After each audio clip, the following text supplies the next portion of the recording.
Hello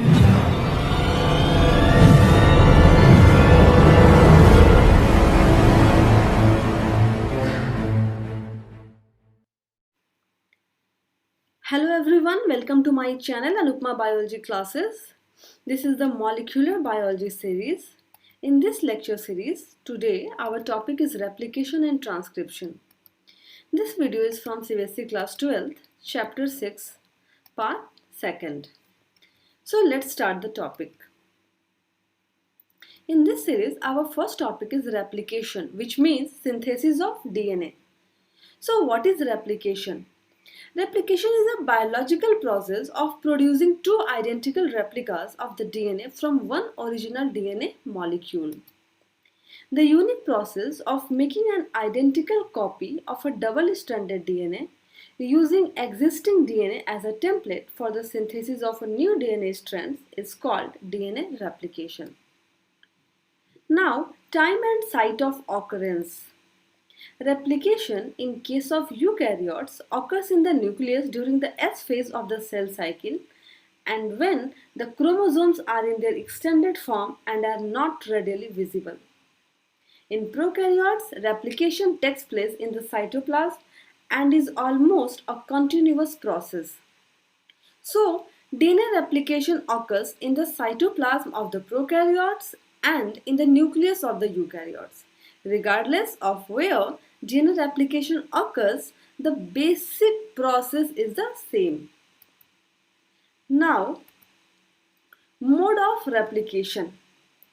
So, if we talk about the mode of replication, here you can see semi-conservative DNA replication. Here, a parental DNA, each strand acts as a template which form two daughter molecules, each made up of a parental and a newly synthesized strand. So, what is semi-conservative mode of DNA replication?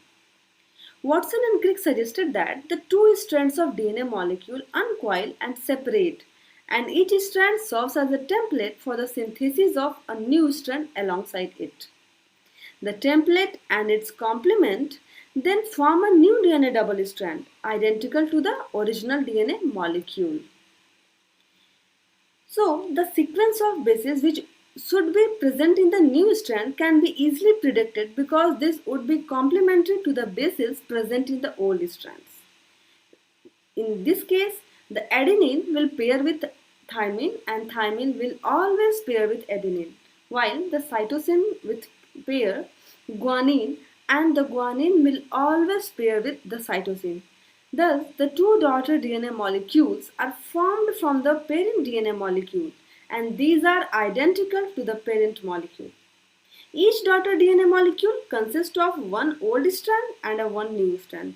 Since only one parent strand is conserved in each daughter molecule, this mode of replication is said to be semi-conservative. So, this is the semi-conservative model of DNA replication where the parent strand is separated and creating two single strands. Each strand is used as a template for the complementary strand. You can see here the light purple strands are the complementary strands. Now, what are the main difference between the conservative, semi-conservative and dispersive mode of DNA replication?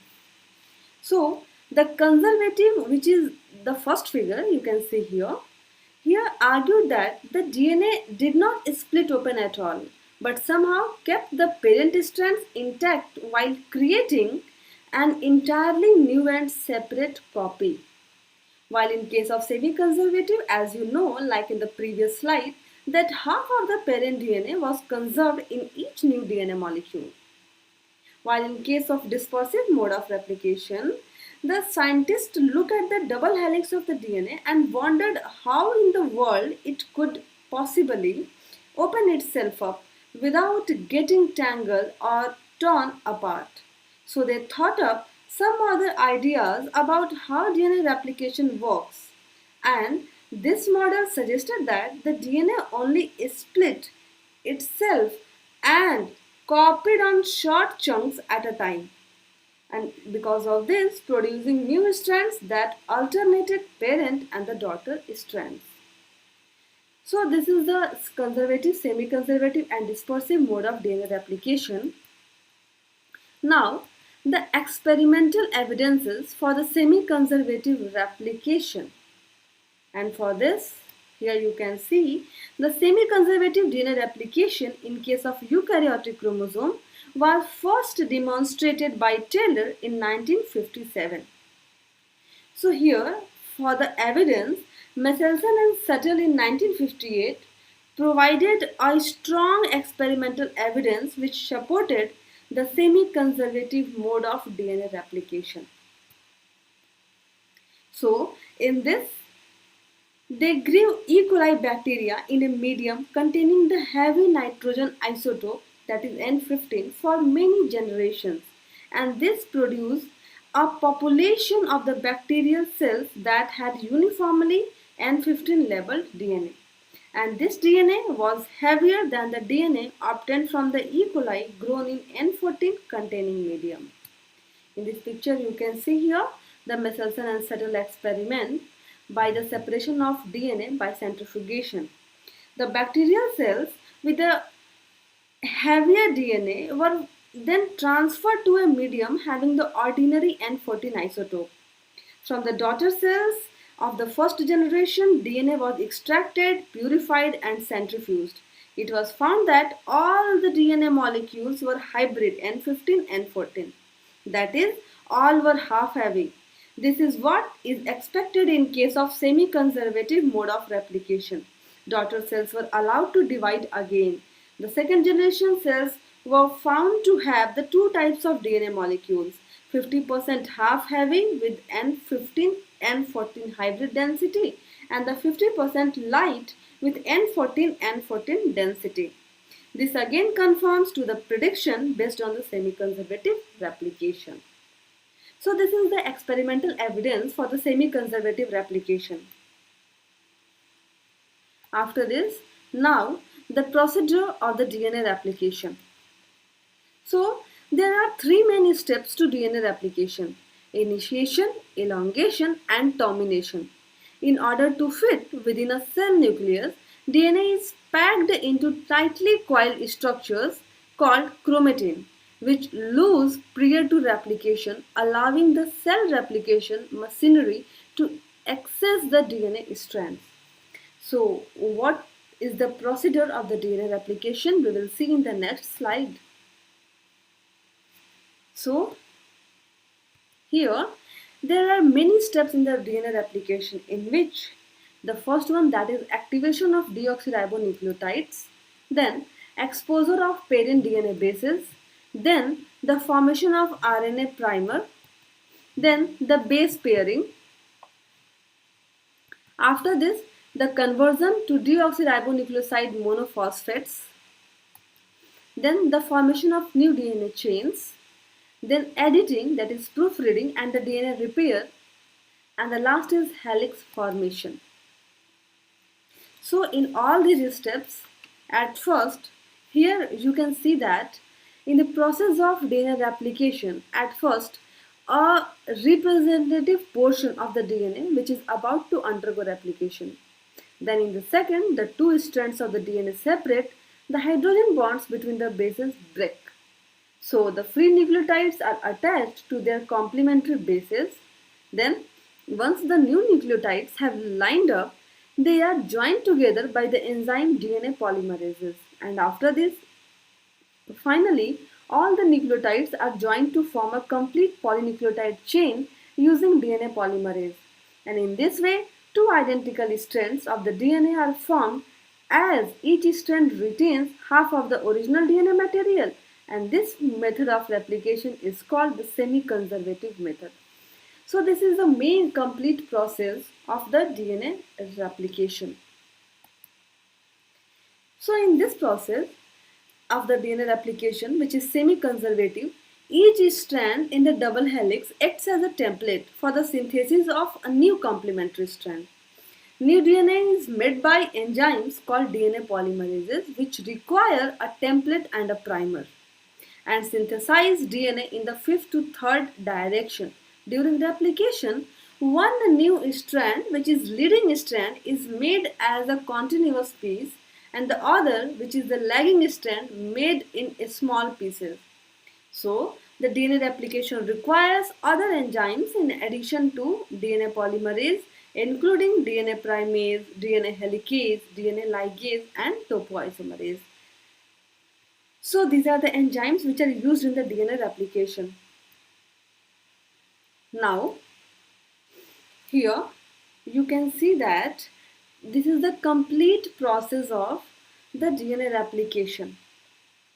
So, at first in the process of replication, the activation of deoxyribonucleoside monophosphates by addition of ATP to form triphosphates, and this process is called phosphorylation and catalyzed by enzyme phosphorylases.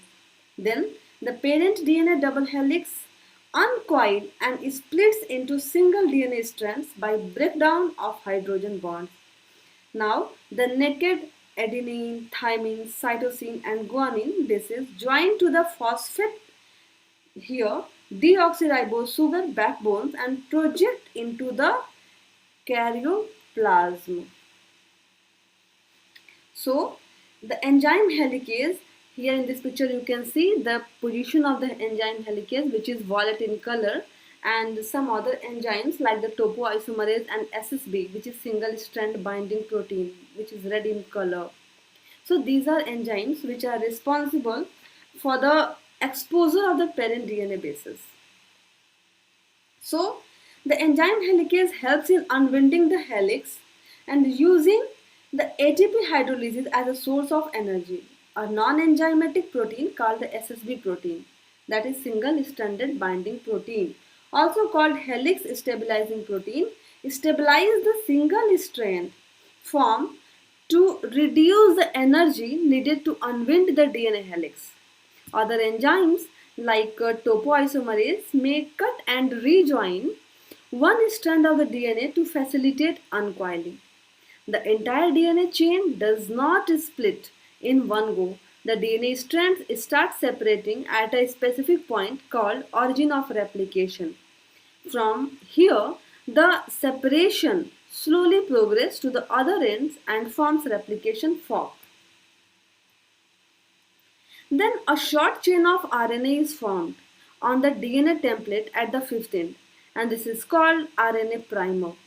The enzyme primase, that is, catalyzes the polymerization of RNA building blocks. What is the RNA building blocks? RNA building blocks are adenine, thymine, guanine and cytosine and uracil. Not thymine, only uracil at place of thymine into the primer. RNA primer is responsible for the initiate the synthesis of new DNA strand. The primers are later removed and the gaps so left are filled with deoxyribonucleotides to make the DNA strands continuous. Now, the deoxyribonucleoside triphosphates get joined by the hydrogen bonds to the appropriate nitrogen bases of both the single DNA chains according to the base pairing rules of Watson and Crick, that is AT, TA, CG or GC pairing. After this, the conversion to deoxyribonucleoside monophosphate, and here an enzyme, that is pyrophosphatase, is used and release energy. So like a equation, that is pyrophosphate plus H2O, in the help of enzyme, that is pyrophosphatase, form 2pi plus energy. So with the energy release, the adjacent deoxyribonucleoside monophosphates joined to each single DNA chain become linked together, forming a new DNA chain.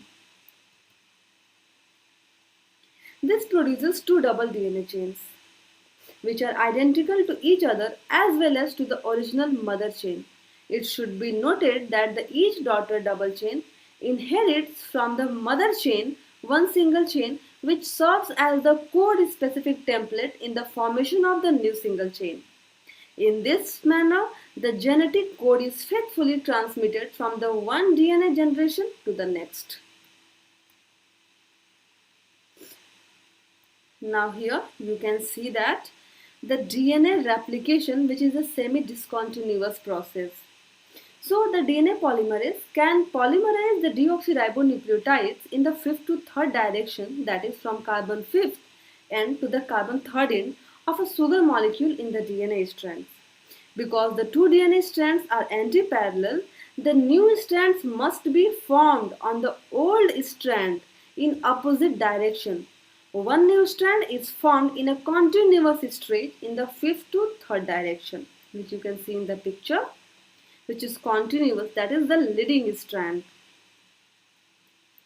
and which is known as leading on the other parent strand, that is the short DNA segments are formed in the fifth to third direction, which is known as starting from the RNA primer, and these segments are known as the Okazaki fragments, and this separate RNA primer which forms the Okazaki fragment, which is a discontinuous lagging strand. Okay, so here in this picture you can see that the Okazaki fragment is formed in the discontinuous replication, while in the case of continuous replication, leading strand forms.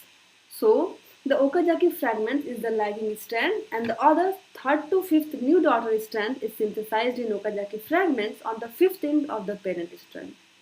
Okazaki fragments are still synthesized in the 5' to the 3' direction, which is backwards towards fork.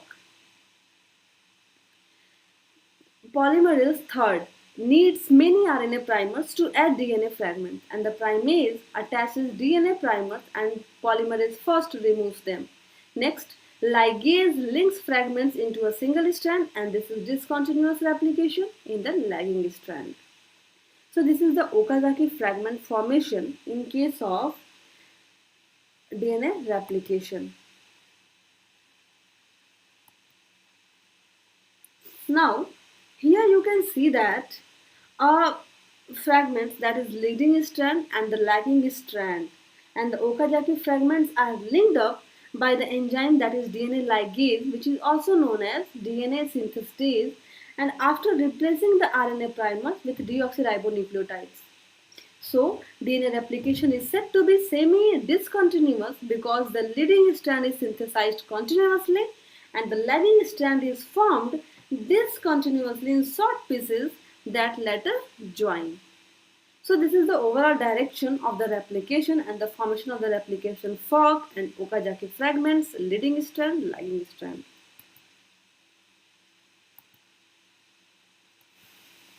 So if you talk about the overall view of the replication, here you can see the step, that is first, second, third, fourth and fifth. So in case of first, what is the main procedure? What is the steps in case of the replication? At first, the helicases unwind the parental double helix. Then, the single-stranded binding proteins stabilize the unwound parental DNA. Then, the leading strand is synthesized continuously in the fifth to third direction by DNA polymerase. After this, the lagging strand is synthesized discontinuously, and primase synthesizes a short RNA primer which is extended by the DNA polymerase to form an Okazaki fragment. After this, the RNA primer is replaced by DNA, and the DNA ligase joins the Okazaki fragment to the growing strand. So this is the overall process, that is the summary of the replication process in case of the DNA. Now, here, what is editing or the proofreading and DNA repairs? So in this picture, you can see that there are two things. First one is the DNA proofreading and the second is mismatch pair. So the specificity of the base pair ensures accurate replication. However, sometimes wrong bases do get it. So these are noted and removed by the DNA polymerase, which can go back for this purpose.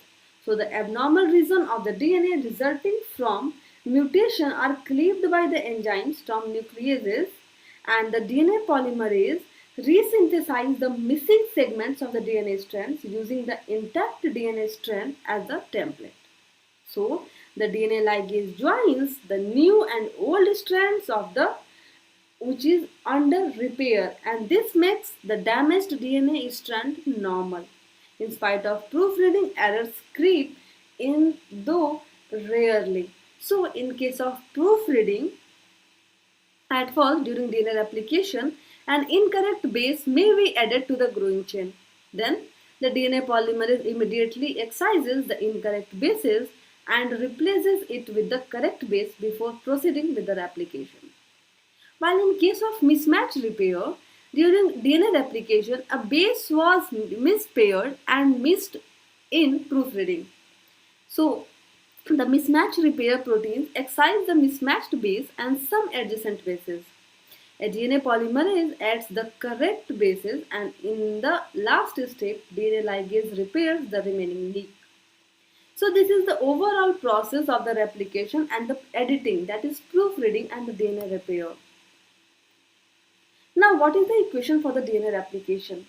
The entire process of DNA synthesis may be summed in the equation, which is, here you can see that is deoxyribose ATP, GTP, CTP and TTP, and which forms in the presence of DNA template magnesium and magnesium, which is formed, and DNA polymerase first and third enzymes, which is formed DNA chain plus and molecules of pyrophosphates.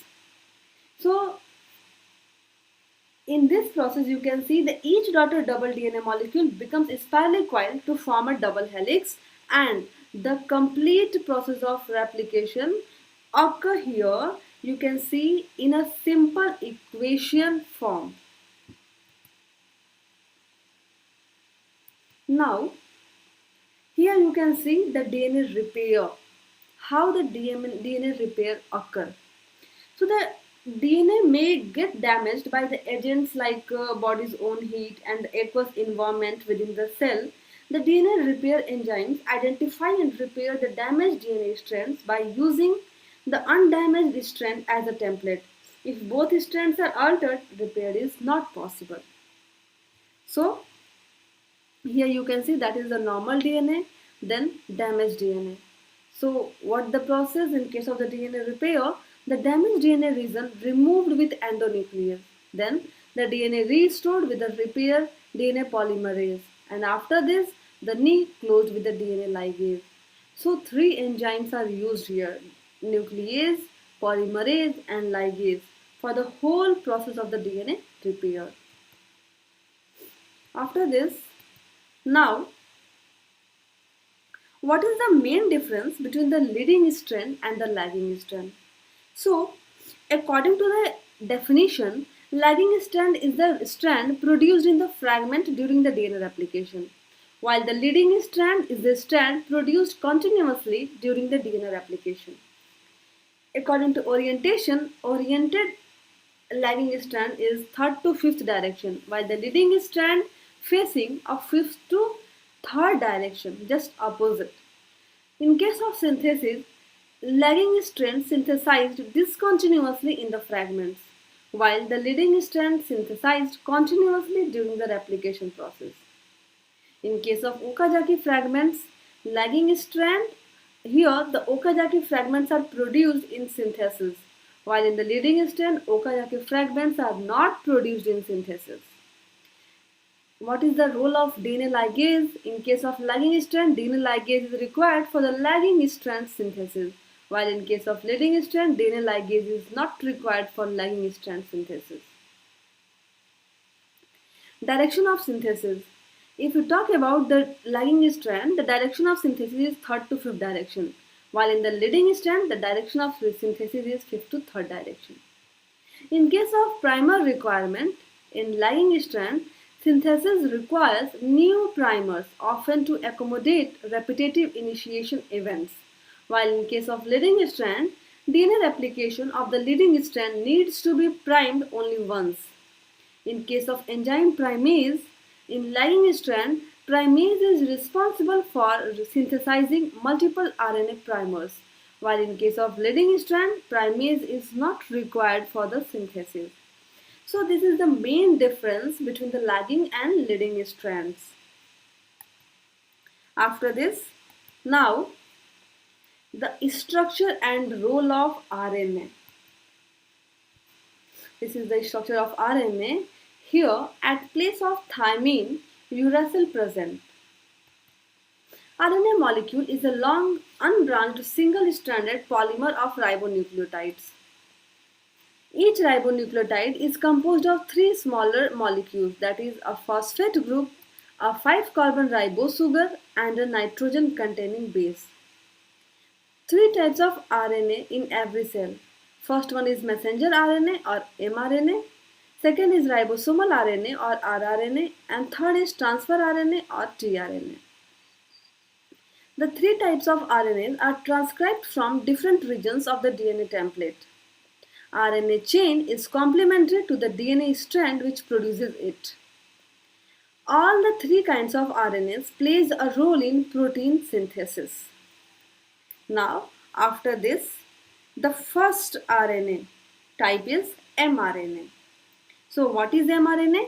The DNA that controls protein synthesis is located in the chromosomes within the nucleus, whereas the ribosomes on which the protein synthesis actually occurs are placed in the cytoplasm.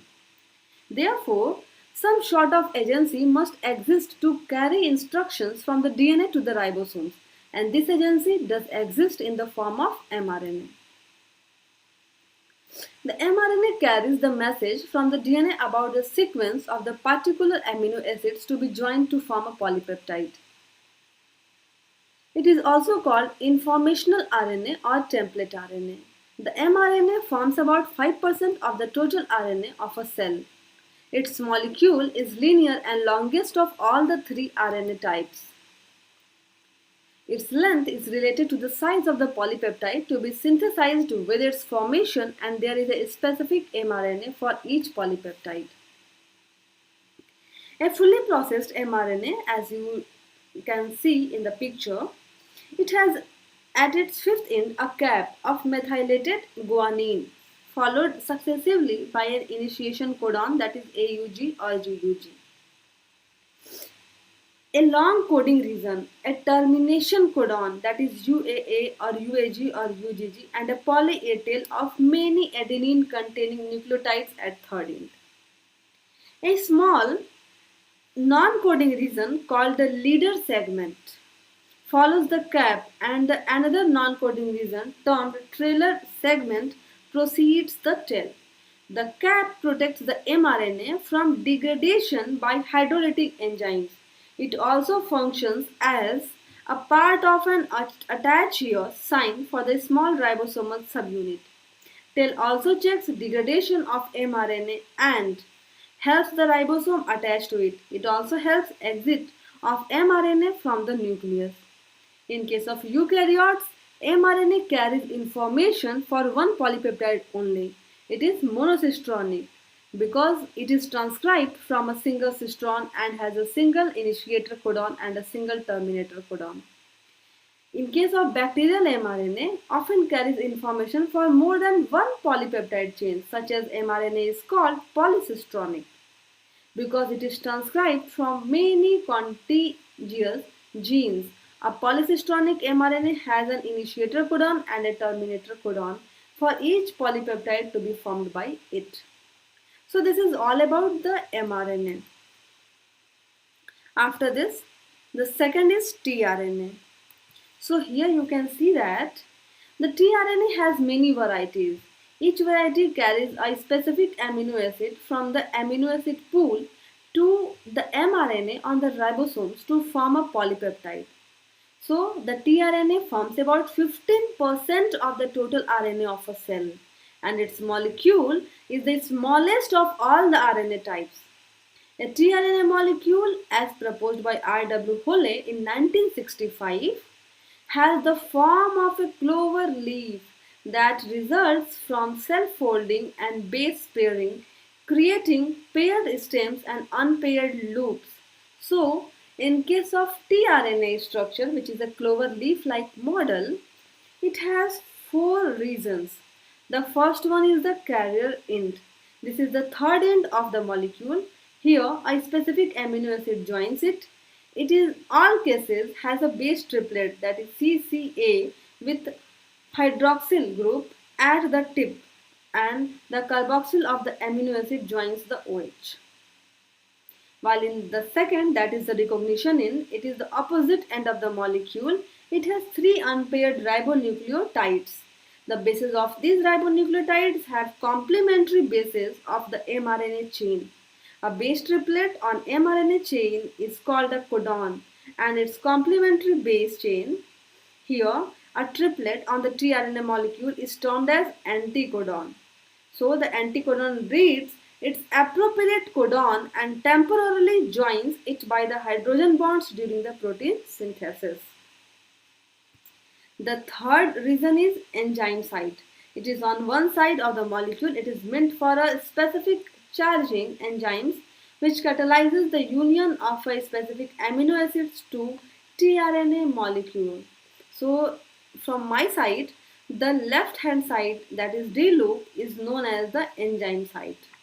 And after this, the last reason, that is the ribosome site, which is the T loop. It is on the other side of the molecule and it is meant for attachment to a ribosome. The tRNA has almost similar structure in prokaryotes and eukaryotes both. So this is all about the tRNA. And the last type of the mRNA, that is the RRNA. The RRNA molecule is greatly coiled in combination with the proteins and it forms the small and large subunits of the ribosomes, hence its name. So it forms about 80% of the total RNA of a cell. A eukaryotic ribosome is 80S. Its largest subunit is 60S, consists of 20S, 5.8S and 5S RRNAs and over 45 different basic proteins. Its smallest unit is 40S and here it comprises 18S RNA and about 33 different basic proteins. While in case of prokaryotic ribosome, which is 70S type, its larger, that is 50S subunit, consists of 23S and 5S RNA and about 34 different basic proteins, and its small 30S subunit comprises 16S RNA and about 21 different basic proteins. So this is all about the 70S ribosome and 80S ribosomes and their subunits. The third end of the 18S ribosomes has a binding site for the mRNA cap.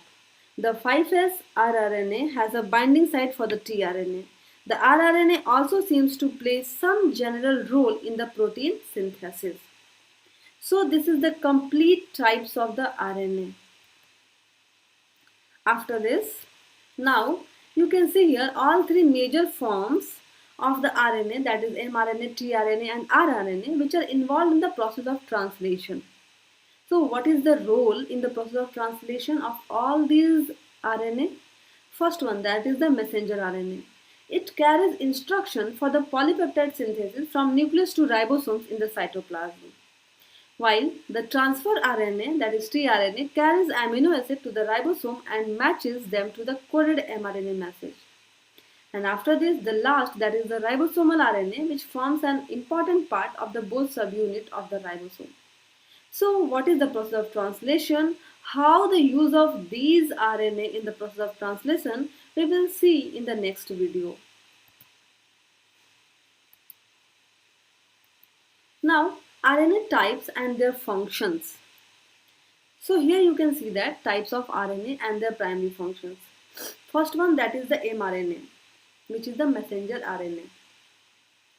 The role of messenger RNA in translation, and that means in protein synthesis and regulatory function. RRNA, that is ribosomal RNA, also help in the translation process and catalytic inaction. tRNA also helps in translation, and hnRNA, that is heterogeneous nuclear RNA, precursors and intermediates of the mature mRNA and other RNAs. While the small cytoplasmic RNA, which role in the signal recognition particle, that is SRP, and tRNA processing, it is catalytic. Next is small nuclear, small nucleolar RNA. Its help in mRNA processing, poly-A additions, RRNA processing, maturation, methylation, etc. And the last is regulatory RNAs, that is siRNA and miRNA. It's help in the regulation of transcription and translation. So, all the types of RNA help in the process of translation mainly and transcription also. After this, the second main topic here is transcription, means synthesis of RNA. Before this, we see that replication, which means the synthesis of DNA. In this synthesis of RNA.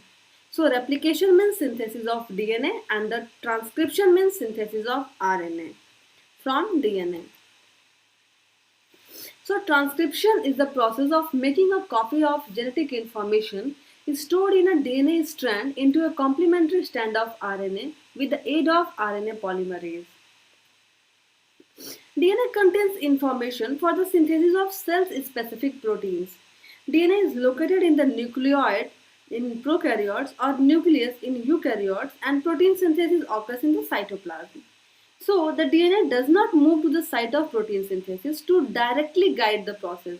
Instead, it transfers its information to mRNA molecule, which moves to the ribosomes to direct protein synthesis.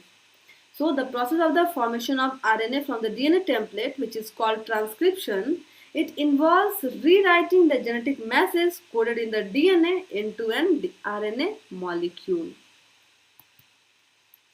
Now the transcription unit.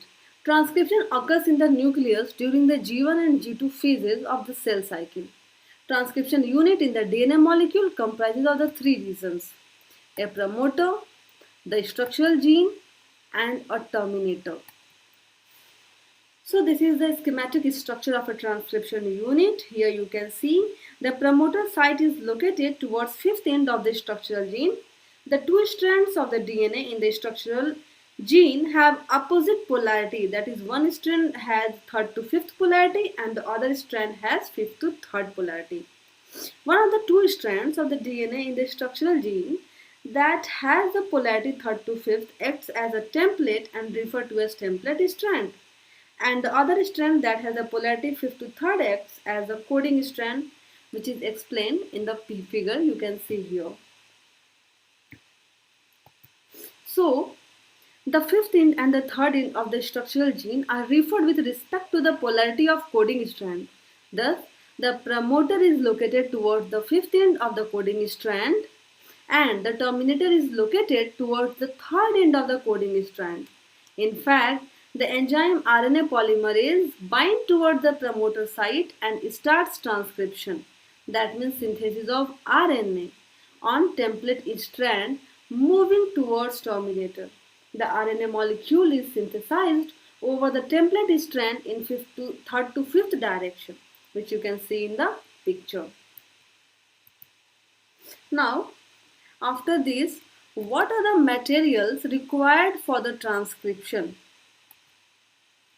So here you can see the enzyme RNA polymerase required, a DNA template, all four types of ribonucleoside triphosphate, that is ATP, CTP, GTP and UTP. Divalent metal ions, that is magnesium or manganese as a cofactor. No primer is needed for the RNA synthesis. So, the mechanism of RNA synthesis was worked out in the late 1950s by the American investigators Gerard Woodward, Samuel B. Wiss, and Audrey Stevens by independent in vitro experiments. Now, what is the procedure of the RNA transcription? So, in case of RNA transcription, there are following steps. First one, that is the binding of RNA polymerase to the DNA duplex, then exposure of RNA bases, then base pairing, then conversion to ribonucleoside monophosphate, then formation of RNA chain, then separation of RNA chain, then return of DNA segment to original form, then post-transcription changes, in which capping at fifth end, tailing at third end and splicing. So these are the process, that means steps in the process of RNA transcription. Now, here you can see that eukaryotic transcription. So in case of transcription, there are three steps like replication, initiation, elongation and termination. In case of initiation, in the nucleus, the RNA polymerase recognizes the recognition site, causing it to bind to the promoter, that is the start of a gene. The RNA polymerase then separates the DNA into single strand so the template strand can be read in the third to fifth direction. In case of elongation, pre-mRNA nucleotides are quickly paired with their complementary bases, which correspond with the template strand of the DNA. The pre-mRNA moves in the fifth to third direction, while the template strand of the DNA moves oppositely from the third to fifth direction. Pre-mRNA does not contain thymine, instead uracil is used as the complementary base for adenine. After this, the last step, that is the termination, in which when the RNA polymerase reaches the terminator, it signals the RNA polymerase to stop and release from the DNA. Once separated, the two DNA strands come back together and reform the double helix. The newly formed pre-mRNA molecule is then released. So this is a summarized view of the eukaryotic transcription process. So after this, we will see everything in clear manner. At first, the binding of RNA polymerase to the DNA duplex. On a single from the cytoplasm, the histone coat protecting the DNA double helix at the gene to be transcribed is removed, exposing the polynucleotide sequence in this region of the DNA. So, the RNA polymerase enzyme binds to a specific site called promoter. Okay, so because of this, the DNA double helix, the enzyme recognizes the promoter by its sigma subunit in case of prokaryotes and by many transcriptional factors in eukaryotes. The promoter site is located on the fifth side of the gene to be transcribed, and the signals were to start RNA synthesis.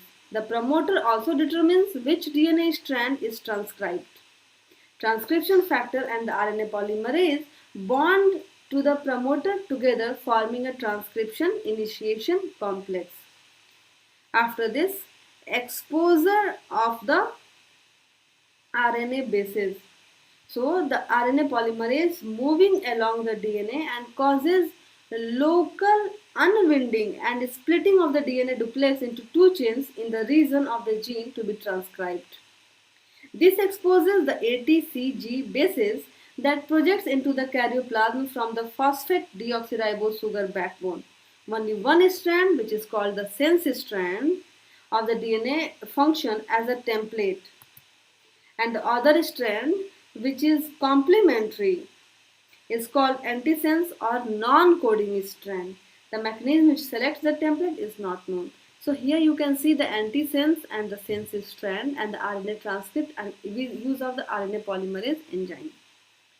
So the ribonucleoside triphosphatase, that is ATP, CTP, GTP and UTP, floating free in the nucleus and serves as the raw material for the RNA synthesis.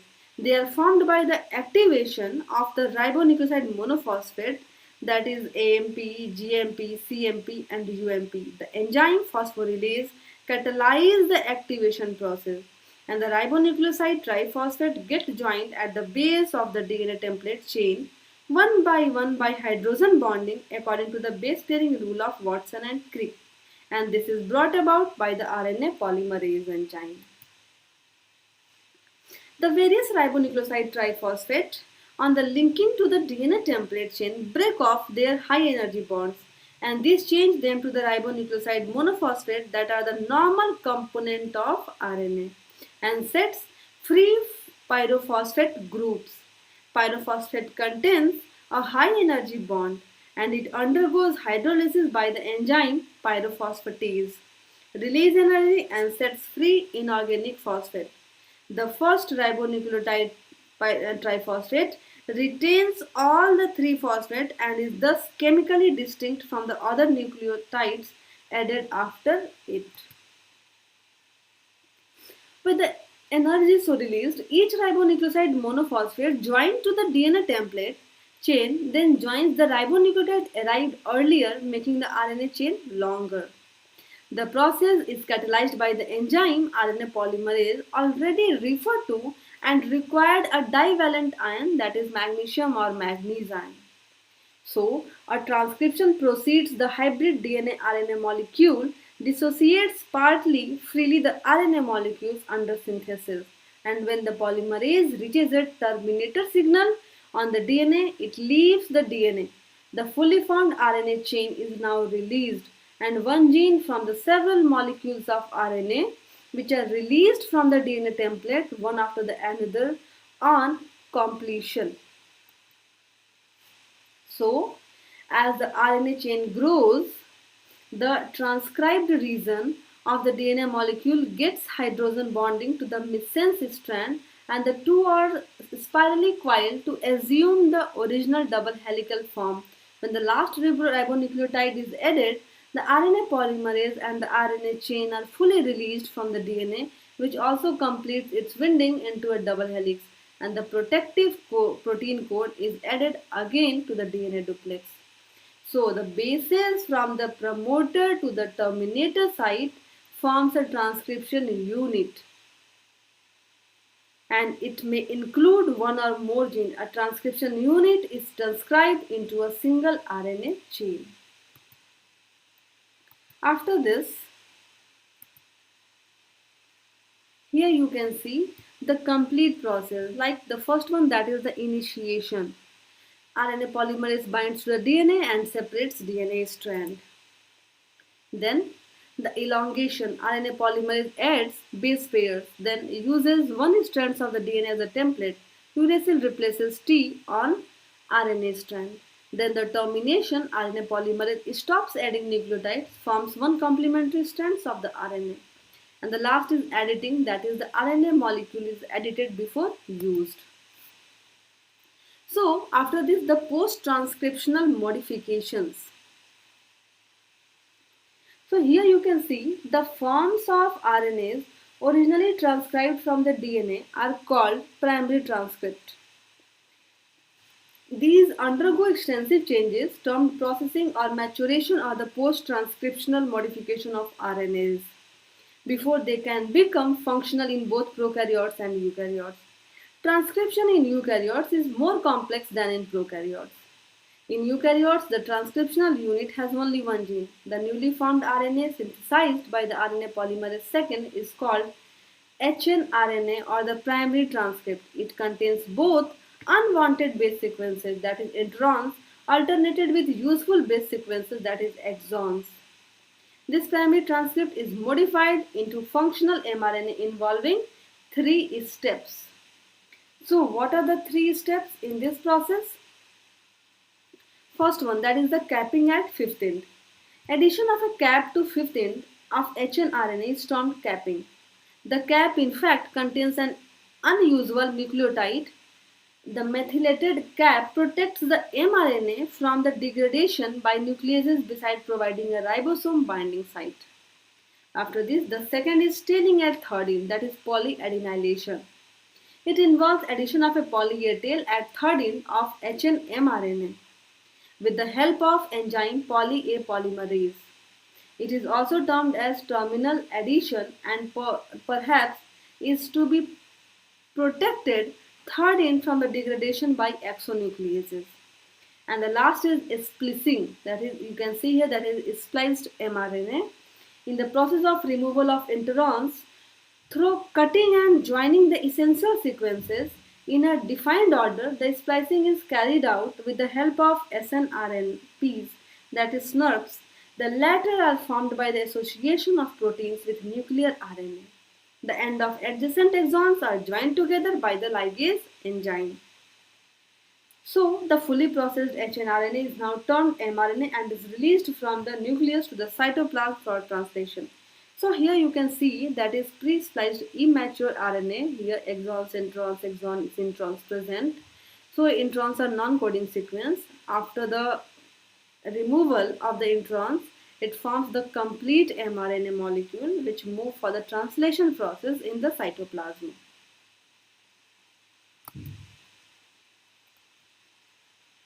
Now, what is the equation for the RNA transcription?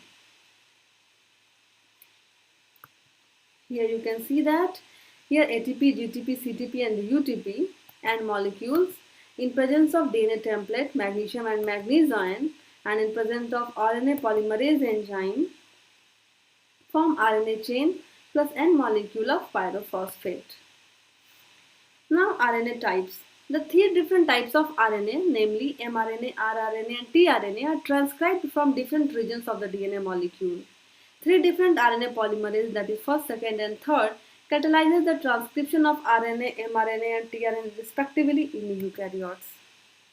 Transcription of RNA also occurs in the fifth to third direction like the replication of DNA. In prokaryotes, a single RNA polymerase composed of different subunits does this work. Now, the more appropriate definition of the transcription. The mechanism by which the base sequence of a gene of a DNA sense strand is copied into the complementary base sequence of the RNA. It may be noted that RNA synthesized on a DNA template is complementary to the sense strand and is identical to the missense strand, except that thymine is replaced by uracil. In vitro RNA synthesis occur with the help of Okowa, who is a scientist, was the first to synthesize RNA in vitro in 1967. Now, what is the main difference between the prokaryotic transcription and the eukaryotic transcription? According to the definition, in case of prokaryotic transcription, the process of mRNA production from a DNA template in order to produce a protein in prokaryotic cells. While in eukaryotic, the first step of the protein synthesis in eukaryotic cells. According to location, prokaryotic transcription occur in the cytoplasm while the eukaryotic transcription occur in the nucleus. Process of the transcription in case of prokaryotes, prokaryotic transcription is not as complicated as eukaryotic transcription, while the transcription in a eukaryotic cell is much more complicated. Transcription and translation. In prokaryotes, transcription and translation are coupled, while transcription and translation occur separately in eukaryotes. RNA polymerase. In prokaryotic transcription, single kind of RNA polymerase involved, while in eukaryotic cell has three different kinds of RNA polymerases are involved. If we talk about the promoters, prokaryotic promoters have less variation, while the eukaryotic promoters have more variations than prokaryotic promoters. According to the Rho factor, termination of transcription needs a Rho factor in prokaryotes, while in eukaryotes do not need of Rho factor. If we talk about the produced mRNA, are polycistronic in prokaryotes, are monocistronic in eukaryotes. Post-transcriptional modification do not occur in prokaryotes while occur during eukaryotic transcription. Transcriptional factors need sigma factor to bind to the promoter in prokaryotes while needs an additional set of protein called the transcriptional factors to bind RNA polymerase to the promoter which are not a part of RNA polymerase. So this is the main difference between the prokaryotic and eukaryotic transcription. Now, the next video will be on the translation of DNA, that means protein synthesis. So in this video, we saw many things related to the replication, their enzymes, their procedure, their time, their site of occurrence, structures and role of different types of RNA, that is mRNA, RRNA, tRNA, and what is the process of transcription, that means synthesis of RNA. What are the material required for this process? What is the procedure of the transcription? And what is the post-transcriptional events occur? So these are the main things about the replication and transcription. So if you understand this video, please like and share it and subscribe to my channel Anupma Biology Classes. If you have any questions, any queries or any doubts, you can ask in the comment section below. Thank you for the watching.